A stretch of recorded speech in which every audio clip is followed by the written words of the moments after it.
దేవునికి మహిమ కలుగును గాక. మీ అందరికీ నా ప్రత్యేకమైన వందనాలు తెలియజేస్తున్నాను. ఈరోజు మరొక ప్రత్యేకమైన దేవుని వాక్యంతో మీ ముందుకొచ్చాను. దేవుడి గురించి బైబిల్ ఏం చెప్తుంది? అంటే దేవుడు అనే దాని గురించి బైబిల్ ఏం చెప్తుంది? అంటే మనం నమ్మాలి అని అంటే, మనం విశ్వసించాలని అంటే, మరి దేవుని గురించి మనం తెలుసుకోవాలి కదా. అంటే బైబిల్ చెప్తున్న దేవుడు నువ్వు ఎలా తెలుసుకోగలుగుతావు? ఇక్కడ దేవుడు అనే దానికి బైబిల్ చక్కటి విషయాలు తెలియజేస్తుంది. అంటే ఎవరు దేవుడిని ప్రకటిస్తుంది అని అంటే 100వ కీర్తనలో 3వ వచనంలో ఈ విధంగా చెప్తున్నాడు, యెహోవాయే దేవుడని తెలుసుకొనుడి, ఆయనే మనలను పుట్టించెను, మనము ఆయన వారము, మనము ఆయన ప్రజలము, ఆయన మేపు గొర్రెలము అని. అంటే బైబిల్ చెప్తున్న దేవుడు యెహోవాయే దేవుడని తెలుసుకొనుడి. మనం ఆది కాండం నుంచి చూసినప్పుడు తండ్రి అయిన దేవుడు తను మనుషులను చేయడం, సృష్టిని చేయడం, మాటతో సర్వ సృష్టిని నిర్మించడం మనకు కనిపిస్తూ ఉంది. అలాగే తన కుమారుని ద్వారా ప్రపంచాన్ని నిర్మించారని హెబ్రీయులకు రాసిన పత్రిక 1వ అధ్యాయంలో కూడా తెలియజేస్తుంది. సరే, అంటే దేవుని గురించి తెలియశక్యమైనది మనకు చెప్పబడుతుంది. దేవుణ్ణి యెహోవాయే దేవుడని తెలుసుకోవాలి అని దేవుడు కోరుచున్నాడు. ఎందుకనంటే దేవుడు ఎలాంటి వాడని బైబిల్ చెప్తుందో మీకు కొన్ని విషయాలు క్లుప్తంగా చెప్తాను. ఎందుకనంటే అది నీకు తెలియడం వల్ల నువ్వు దేవుణ్ణి మరింతగా తెలుసుకొని నువ్వు దేవుని ఎందుకు విశ్వాసం ఉంచగలుగుతావు. ఆయన ఎవరో తెలిస్తేనే కదా నువ్వు నమ్మగలుగుతావు. తెలియకపోతే ఎక్కడ విశ్వాసం ఉంచగలుగుతావు? కనుక నీకు తెలియాలని తండ్రి సంకల్పిస్తూ ఉన్నాడు. బహుశా ఒకవేళ ఇప్పటివరకే తెలుసుకున్నవారైతే సంతోషం. దేవుడు మీ హృదయాల్ని మరింత బహుగా దీవించింది కాక. దేవుడు అనే దాని గురించి యెహోవా అని మనం విన్నాం కదా. దాంట్లో ఆయనకున్న కొన్ని ప్రత్యేకమైన గుణాలు, అంటే చాలా గుణాలు ఉన్నాయి కానీ కొన్ని ప్రత్యేకమైన గుణాలు చెప్తాను. మొదటిది, దేవుడు సృష్టికర్త, సృష్టిని సృజించిన వాడు అని బైబిల్ చెబుతాడు. అంటే సృష్టిని సృజించిన వాడు, సమస్తాన్ని నిర్మించిన వాడు. మనం ఆది కాండం 1వ అధ్యాయం చదువుకున్నప్పుడు మొదటి రోజు, 2వ రోజు, 3వ రోజు, 4వ రోజు, 5వ రోజు, 6వ రోజు ఏం చేశాడో మనం అన్నీ చాలా వివరంగా చదువుకోవచ్చు.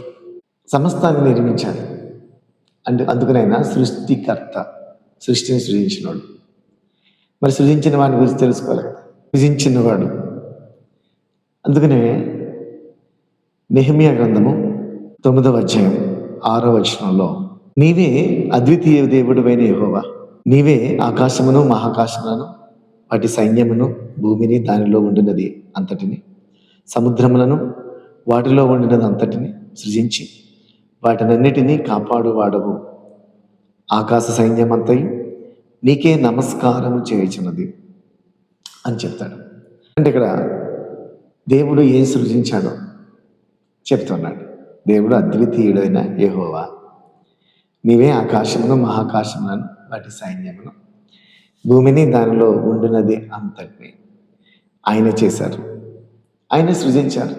దాన్ని మనం విశ్వసించాలి, నమ్మి తీరాలి. సృష్టికర్త ఆయన సృజించాడు. అంతేకాదు భక్తుడైన దావీదు మాట్లాడుతూ 139వ కీర్తనలో 13వ వచనంలో, నా అంతరింద్రియములను నీవే కలుగజేసేటివి, నా తల్లి గర్భమందు నన్ను నిర్మించిన వాడవు నీవే. నీవు నన్ను కలుగు చేసిన విధము చూడగా భయమును ఆశ్చర్యమును నాకు పుట్టిచున్నవి.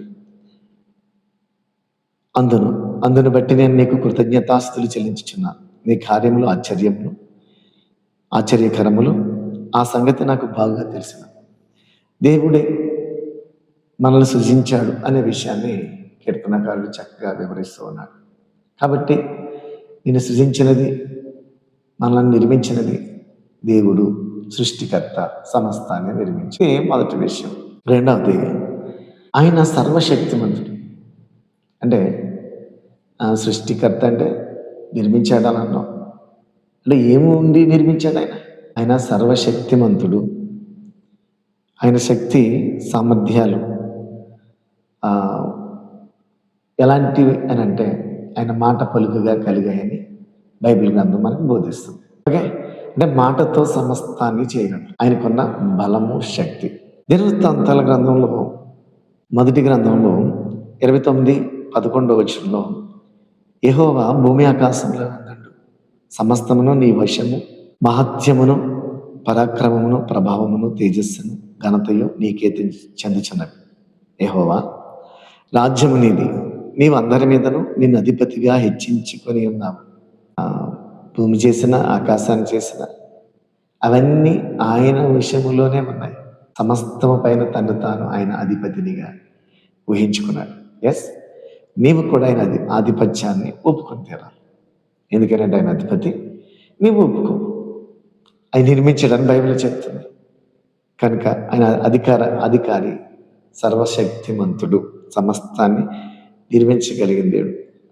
రోమిలికి రాసిన పత్రికలో 9:19 అంటాడు, అట్లయితే ఆయన చిత్తమును ఎదిరించిన వాడెవడు?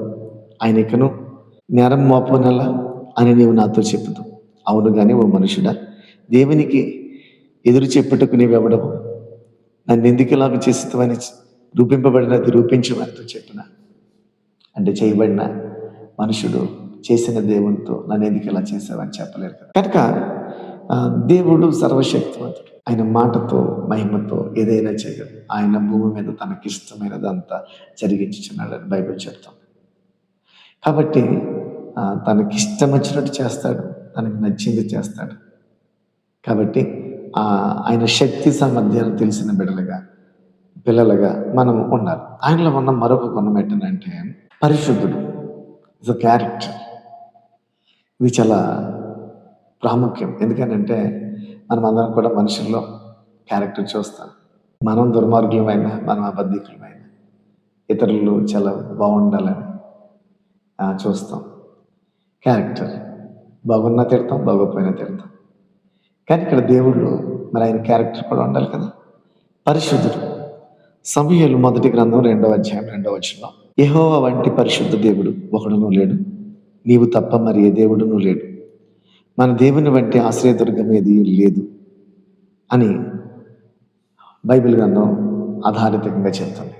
యెహోవా వంటి పరిశుద్ధ దేవుడును ఒకడును లేడు, నీవు తప్ప మరి ఏ దేవుడును ఆశ్రయదుర్గము పరిశుద్ధుడు. 99వ కీర్తనలో కూడా 9వ మన దేవుడైన యెహోవా పరిశుద్ధుడు, మన దేవుడైన యెహోవాను గణపరచుడి అని చెప్పుకుంటూ వచ్చాడు. కాబట్టి ఆయన పరిశుద్ధుడు, తప్పు లేదు, ఆయనలో పాపం లేదు. ఒకవేళ తప్పు అంటగడితే అది వాళ్ళు దేవుడు చూసుకుంటారు. ఆ విషయంలో మనం కంగారు పడాల్సిన పని లేదు. ఎందుకంటే దేవుడు అందరినీ చూస్తూ ఉన్నాడు. వాని క్రియలు చెప్పిన తగిన సమయం ముందు ప్రతిఫలం ఇస్తాడు.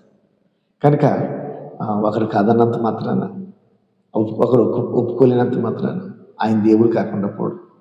కాబట్టి ఒప్పుకోలేని వాడే నష్టపోతాడు. కాబట్టి ఒప్పుకోవడానికి మనం ఇష్టపడితే ఆ పరిశుద్ధత మన జీవితంలో కూడా వస్తుంది. అందుకనే ఆయన పరిశుద్ధుడు కనుక మనము కూడా పరిశుద్ధులుగా ఉండాలని కోరుచున్నాడు. ఎస్, ఆయనలో ఉన్న మరొక అద్భుతమైన గుణం పరిశుద్ధత. తర్వాతది 4వది దేవుడు ఆత్మ గనుక.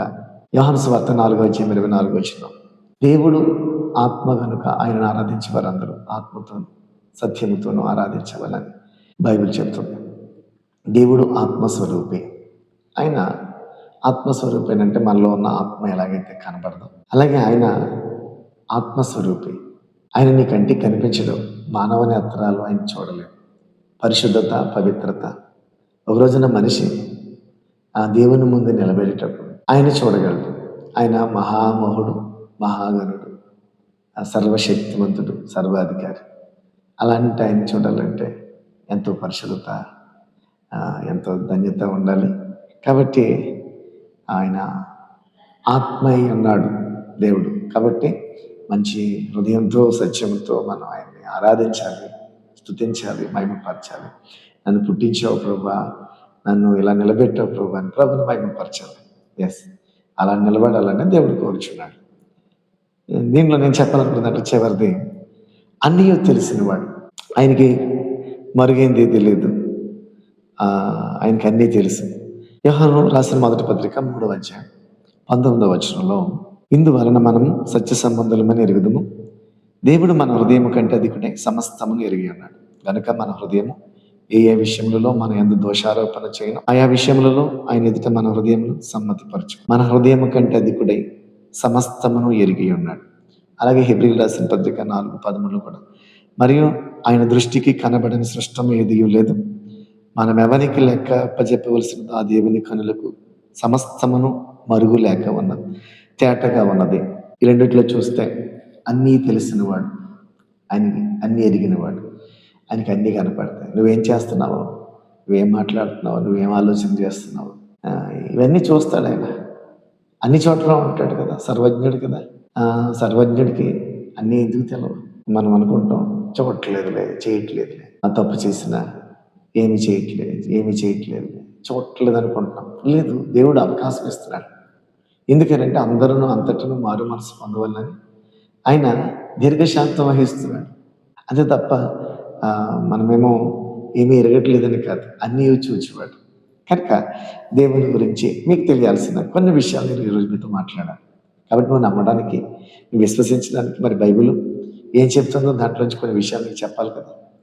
కనుక మన దేవుడు, బైబిల్ చెప్తున్న మన దేవుడు ఎలాంటి వాడు అని అంటే, మనం తెలుసుకోవలసిన విషయాల్లో సృష్టికర్తని, సర్వశక్తిమంతుడని, పరిశుద్ధుడని, ఆత్మ అన్నాడని, అన్నీ ఎరిగి అన్నాడని తెలుసుకో. అన్నీ ఎరిగిన వాడు నిన్ను కూడా చూస్తున్నాడు.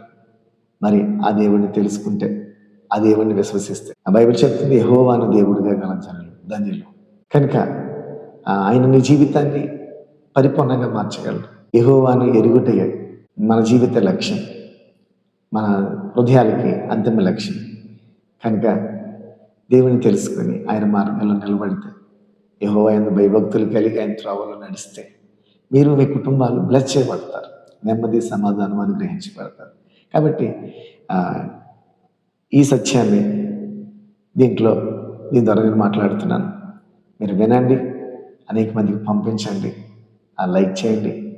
ఈ మాటలు మీకు ఆశీర్వాదకరంగా ఉన్నాయని అనిపిస్తే లైక్ చేయండి, సబ్స్క్రైబ్ చేయండి, షేర్ చేయండి, ఒక కామెంట్ చేయండి. అలాగే ప్రభు పనులు మీరు. Thank you. God bless you. దేవుడు మిమ్మల్ని దీవించును గాక. ఆమేన్.